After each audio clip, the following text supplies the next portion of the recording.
Good evening everyone, welcome back to our channel smart guidance.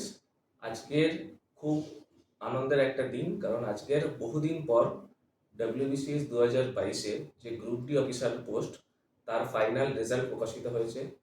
যারা finally selected হয়েছে তাদের সবার জন্য স্মার্ট গাইডেন্সের পক্ষ থেকে অনেক শুভেচ্ছা রইল। এটা কিন্তু একটা হিউজ ভ্যাকান্সি ছিল। আমরা পরবর্তীকালে মানে 2023-এর ডব্লিউবিসিএস গ্রুপ ডির ভ্যাকান্সি কমে যাওয়া নিয়ে অনেক কিছু বলেছি, কিন্তু এটাও আমাদের মাথায় রাখা দরকার 22-এ কি বিপুল পরিমাণের ভ্যাকান্সি ছিল, তাই না? আগের 5-6টা-7টা ডব্লিউবিসিএস পরীক্ষায় গ্রুপ ডিতে যা ভ্যাকান্সি ছিল তার সম্মিলিত ভ্যাকান্সির থেকেও এটা অনেকটাই বেশি ছিল। তো আজকের যারা সিলেক্টেড হয়েছে আরও একবার তাদেরকে শুভেচ্ছা।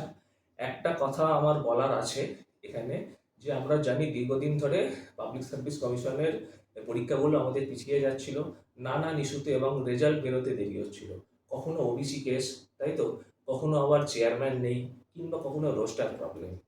কিন্তু খুবই আনন্দের ব্যাপার, প্রায় প্রত্যেকটা প্রবলেম সলভ হয়ে গেছে এবং বাকি যেগুলো আছে প্রায় সলভ হতে চলেছে। তাই এটা মোটামুটিভাবে মানে ইউটিউব এবং বিভিন্ন সোশ্যাল মিডিয়ায় যে সমস্ত বিশ্বস্ত সূত্র আছে সেগুলো থেকে পাওয়া খবর মারফত আমরা মোটামুটিভাবে শিওর যে ডব্লিউবিসিএস প্রিলিমস 2024 সেটা জুলাই মাসের আশেপাশে অনুষ্ঠিত হতে পারে। ঠিক আছে, তোমরা জুন মাস ধরেও এগোতে পারো, জুন মাসের শেষ ধরে, কারণ যদি বাই চান্স হয়ে যায়, না হলে তো আমরা জানি যে জুলাই মাসের শুরুর দিকে অনুষ্ঠিত হওয়ার সম্ভাবনা সব থেকে বেশি বলে শোনা গেছে। এর পরেও কিন্তু পরপর যে পরীক্ষাগুলোর ইন্ডিকেটিভ মানে হচ্ছে নোটিফিকেশন পিএসসি প্রকাশ করেছিল, সেই পরীক্ষাগুলো যেমন আইডিও, ক্লার্কশিপ, মিসলেনিয়াস, এগুলো কিন্তু একটার পর একটা প্রকাশিত হবে। পর পর কিন্তু এগুলো প্রকাশিত হতে থাকবে।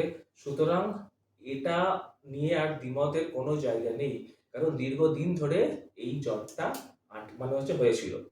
তাই আমি একটাই কথা তোমাদেরকে বলবো, তোমরা প্লিজ ফোকাস হারিও না, তোমরা তোমাদের প্রস্তুতি চালিয়ে যাও। এতদিন এত অসুবিধার মধ্যেও যে মানে যখন তোমরা আশা হারাওনি, তাহলে যখন সমস্ত জট কেটে একটা আশার মানে হচ্ছে দিক খুলে যাচ্ছে যে জুলাই আগস্ট থেকে এই এই নোটিফিকেশনগুলো আসতে পারে, যার একটা হিউজ সম্ভাবনা, তো সেই ক্ষেত্রে তোমরা বলবো যে তোমরা কিন্তু সঠিক ট্র্যাকে তোমাদের প্রস্তুতি চালিয়ে যাও। দেখো, এরকম একটা সময় কিন্তু আমরা করোনা যে পর্ব সেখানেও ফেস করেছিলাম, তাই না? দীর্ঘদিন ধরে চারিদিকে লকডাউন, এক্সাম হচ্ছে না, কিন্তু তারপরে আমরা কি দেখেছিলাম, যখন এক্সাম হলো তখন কিন্তু ওই পিরিয়ডে যারা প্রস্তুতি ছাড়েনি, ধৈর্য ধরে তাদের মানে প্রিপারেশন চালিয়ে গেছিল, তারাই কিন্তু সফল হয়েছে।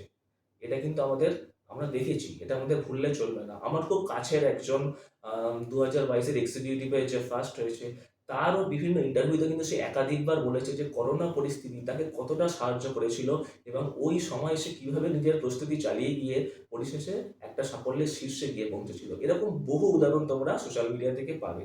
তাই একটাই কথা তোমাদের বলবো, তোমরা করো, তোমরা হচ্ছে প্রোটেস্ট করো, কারণ প্রত্যেকেরই মৌলিক অধিকার আছে নিজের মানে হচ্ছে মতামত ব্যক্ত করার। তোমরা আন্দোলনও করতে পারো, সেই রাইটও তোমাদের আছে, কিন্তু কখনোই পরীক্ষার প্রস্তুতি থেকে তোমরা হচ্ছে সরে যেও না।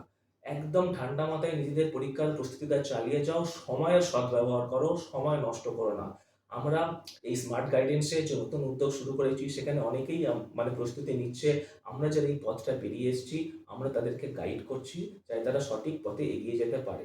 তোমরা আমাদের কাছে প্রস্তুতি নিতে পারো, তোমরা অন্য যে কোনো জায়গায় প্রস্তুতি নিতে পারো, নিজের বাড়িতেও একা একা প্রস্তুতি নিতে পারো, কোনো অসুবিধা নেই।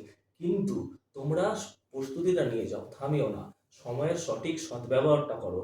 যারা এটা করবে তারাই কিন্তু আগামী দিনে গিয়ে পরপর যখন পরীক্ষাগুলোর নোটিফিকেশন বেরোবে এবং সেটা খুবই আসন্ন, আর মোটামুটি 3-3.5 মাসের মধ্যে কিন্তু সেই মানে ফেজটা আসতে চলেছে, তখন তারাই কিন্তু গিয়ে সফল হবে। তাই আবারও বলছি, তোমরা ডিমোটিভেটেড একদম হবে না, ঠান্ডা মাথায় প্রস্তুতি চালিয়ে যাও। আমাদের স্মার্ট গাইডেন্সের পক্ষ থেকে তোমাদের সকলের জন্য রইল অনেক অনেক শুভেচ্ছা। তোমরা সফল হবে এই আশা আমরা রাখি। ধন্যবাদ।